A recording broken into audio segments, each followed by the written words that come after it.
Good morning, it's Nick on Nick Time.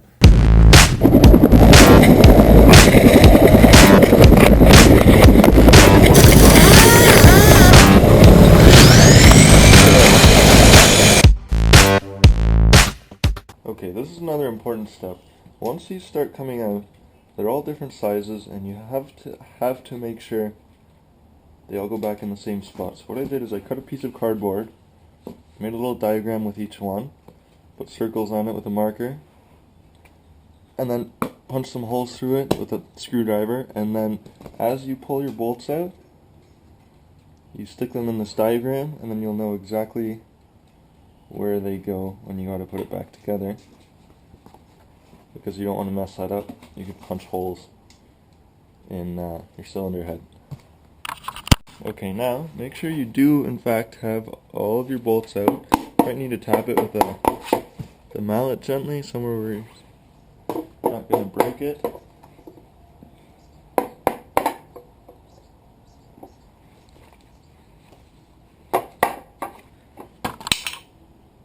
And carefully pull that out.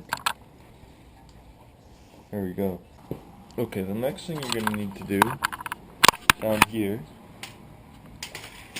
is undo these little, I think they're 8mm maybe.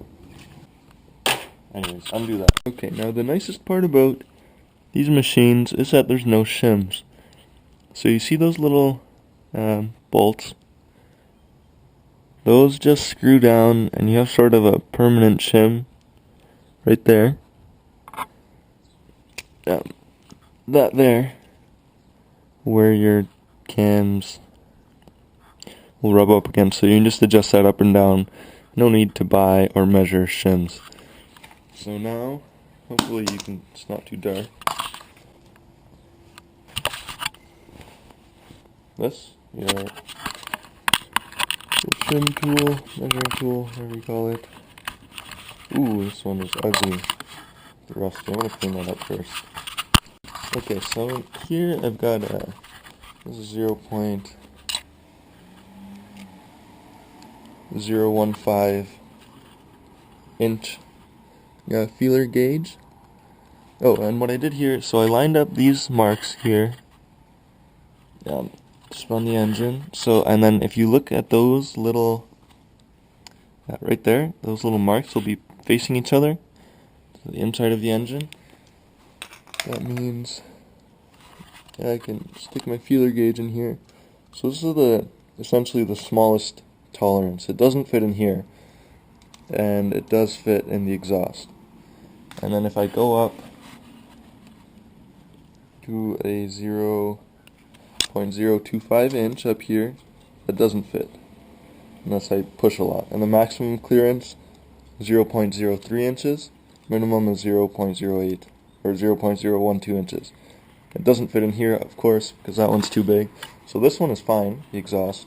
The intake I need to loosen. So what I do here is get a 8mm socket.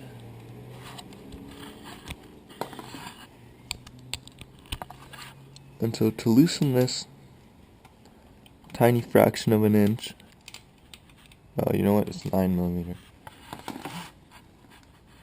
See if I have one. Okay, so now I've got my 9mm socket.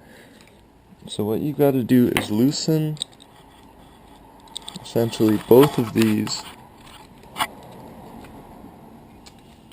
little retaining nuts. Okay, so those are loose. And then you take some little pliers and turn these in just a tiny bit, so it's got to be a fraction of an inch.